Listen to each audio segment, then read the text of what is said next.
And in the end, the F-16s have arrived.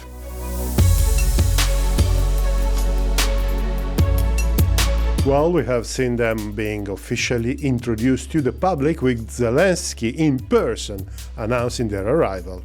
But what did Ukrainians really get? How operational are these aircraft? What are they doing now?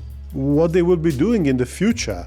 And most important of all, are the risks of escalation well controlled?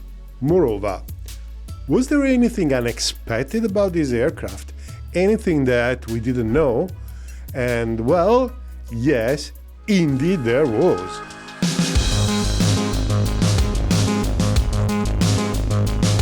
The 11th of July 2023, a number of NATO countries founded in Vilnius the so-called F-16 coalition. It is an international cooperation aimed at providing F-16 fighters to Ukraine. Why did this happen? The Ukrainian President Volodymyr Zelensky had been asking for F-16s for many months in the winter of 2022 and the spring of 2023. The Ukrainian attitude at the beginning was characterized by a bold elan. Just tell us which buttons to press and we will fly in combat defeating the Russians. That was obviously just posturing. That was posturing. They were obviously aware that the process of turning an air force originally designed according to the Soviet doctrine in a westernized organization is a process that takes literally decades. They know that the Western air power is derived from the integration of several different components, and just 2 or 3 regiments of F-16 without that kind of infrastructure won't be nowhere near the same effectiveness. Yet the Ukrainians insisted to force a level of political commitment beyond the simple provision of armaments. In fact, they were well aware of the effort and the coordination required to achieve such a result, and tying down the West in a large program was a decisive proof of political support.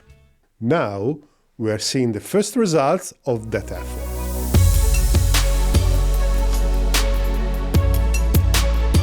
The number of aircraft and pilots is not entirely certain, the sources have a few differences, but there is little information about what really matters, that is the ground crews and the contractors' arrangement to maintain and support the aircraft.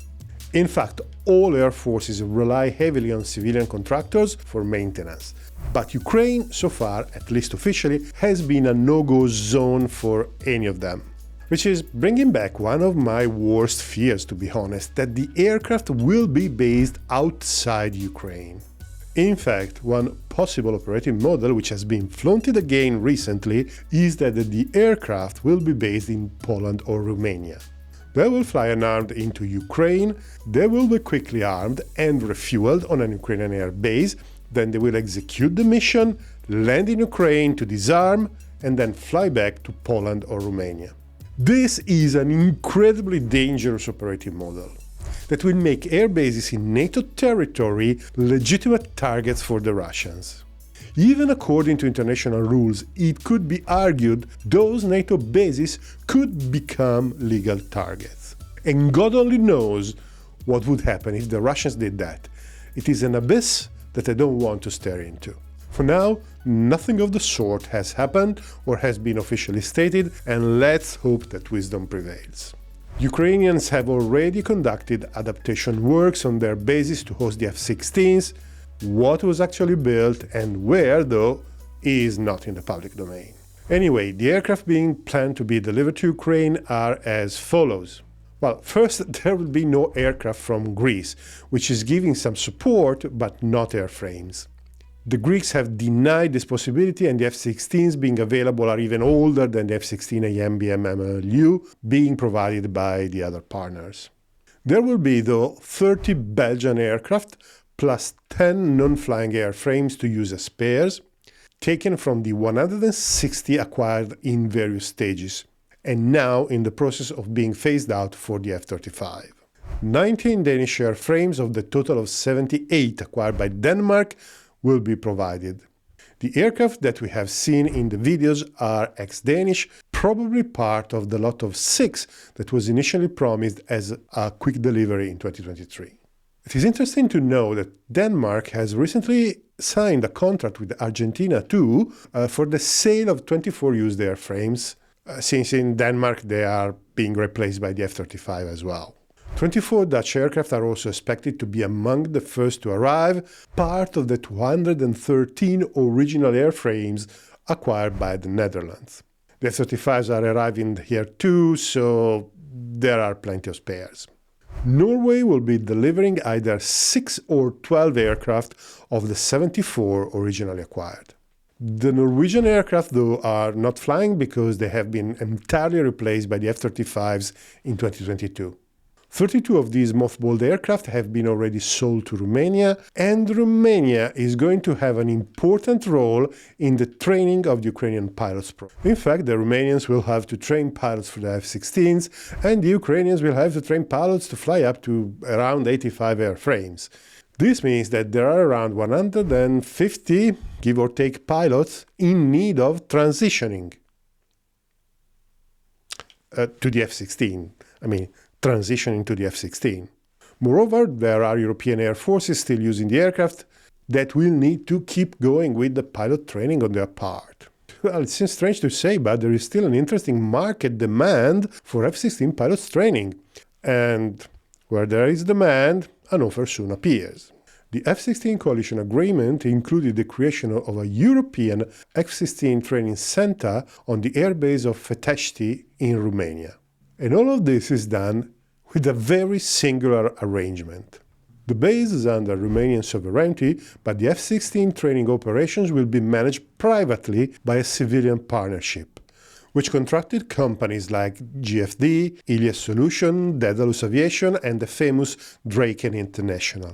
These contractors are in charge of actually executing the activities. The air forces using the base will pay for the training, albeit Ukraine's costs will be shared among the participants. The instructors will be hired by these private contractors among retired pilots with specific experience. And all the ground personnel will be provided by these contractors. I couldn't find an indication if the ground crews are going to be trained here as well. There is much less information in the public domain about them. It seems that some are ready now, about 10 crews, but exactly how many, to do what, at what level of proficiency, and how the program is going to continue, I couldn't find. If you have news about the training of the ground crews, the training of the maintainers and other logistic personnel, please let me know in the comments below. This point is very important, as I explained at the beginning, to keep the operations confined inside Ukraine. Concerning the aircraft being used for the training, the Dutch government is lending 18 aircraft to the school. These will be specific for the school, they are not destined to Ukraine. All the Ukrainian pilots flying the F-16s will go through this base. How many? It is difficult to tell. What we know is that 6 pilots have already qualified on the F-16, and these are those who have brought the aircraft in Ukraine, which means that there are no more than 6 aircraft there now. These were experienced pilots that transitioned on the new aircraft. There should be some others currently training, because the plan is to have between 10 and 20, depends on who you ask, Ukrainian aircraft operational by the end of the year. If this is true, there should be at least as many pilots in training. Ukrainians have also sent a group of novice pilots to train from scratch in the West. Even in this case, the number is unclear. It should be around 10, but it could be as much as 20. A few of these have already completed the basic training, and it seems that they are now in Romania. However, there are rumors that the instructors who are working with these young Ukrainians are less than impressed. It seems that there is not much work ethic, not much willingness to learn English, and a lot of excessive and frankly unnecessary testosterone. Well, I suppose we will see. What kind of training the pilots may receive in Romania? Well, they can convert to the aircraft to fly it safely. Then they can learn the use of the aircraft systems for combat. And many believe that the training ends here, but this is absolutely not the case. When you have learned the use of the aircraft and some of its weapons, you are not qualified for combat. This is not a DCS. When you are at that stage, then you need to progress to 2-ship and 4-ship tactics and, in general, learn operations with other aircraft. In Romania, the pilots can go as far as being a 2-ship flight leader, which is the basic to operate a very simple mission in real combat. There will also be training available to qualify with night vision devices, operations, and some other weapons and pods. And that will be it. The more complex missions involving more than 4 aircraft, or the high-end missions like SEAD, will not be taught. And this element is important to finally understand what the F-16s that have arrived in Ukraine now can actually do.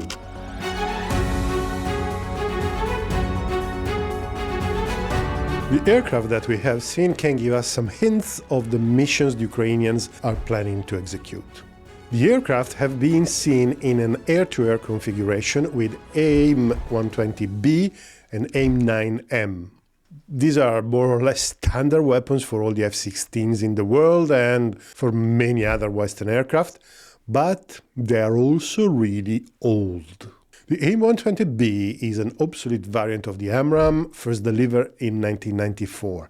It is still an effective weapon, it works, and it is surely much better in most metrics than the R-27 used by the Soviet legacy aircraft, but it is not a match for the R-77 or the R-37 used by the Russian fighters. The other weapon we saw was the AIM-9M, which is a late 80s variant of the Immortal Sidewinder. It is an all-aspect missile, very effective, but today is obsolete because it's not using a focal plane array sensor like the AIM-9X. A focal plane array sensor is like the sensor of your digital camera. It creates pictures in the infrared. The autopilot then processes the image to guide the weapon.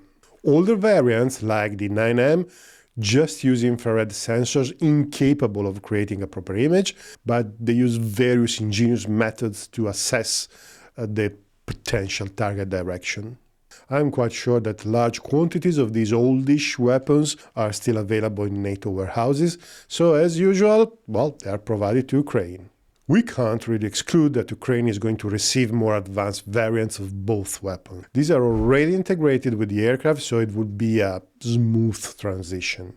However, there is always the issue that every time a new weapon is used, the Russians can gather information. And they have demonstrated to react very quickly in order to mitigate the situations. So, in general, you want to keep the very latest variants securely locked away from Ukraine. This is an extremely important point. I mean, even the F-35 hardly fly without radar reflectors that render, well, stealth useless, but also avoid information gathering by, well, basically anyone with a radar. It is not well known, but electronic warfare is hardly used at its full potential during drills, even on friendly territory, to avoid the risk of detection from unwanted actors. Basically, anything that emits radio energy has simplified peacetime and full wartime modes in order to avoid the opponents studying the emissions in peacetime. However, I am digressing. What I really want to say is that the fact that the Ukrainians F-16s have been provided these obsolete weapons may actually be a good thing. Think about it for a moment. These F-16s are surely at a disadvantage against the most modern Russian fighters. Su-35, Su-30 and MiG-31s all have a better radar, better kinematics, longer range weapon on average, and the advantage of operating well within their own air defenses, which are extremely effective against aircraft. And as if this wasn't enough, they also have the numerical superiority. Trying to establish air superiority, as it stands, it is a lost battle for the Ukrainians. Moreover, the pilots did not really have time to practice any particular mission in the F-16. I don't expect them to have gone through the long and complex training that is required to become a weapon instructor. They simply did not have the time. These are experienced pilots, but qualifying to NATO standards requires much longer than the time they could spend in the aircraft so far. So, what remains? Well, what remains is air defense, not from aircraft, but from cruise missiles and drones. Despite the fact that the relatively old pulse Doppler radar in the F-16 is not the best to look for this kind of targets, with the help of the ground control and the new Swedish AWACS, they could be very useful to complement the Ukrainian air defenses against Russian long-range weapons. But there is a problem to that. A long-range drone is a cheap weapon, while an AMRAAM is very expensive. You could use an AMRAAM to down a cruise missile. That is a pretty equitable exchange, but even the cheapest Sidewinder is much more expensive than a Garand drone. The missiles will run out before the drones do. Well, unless you're using weapons that would not have been used otherwise.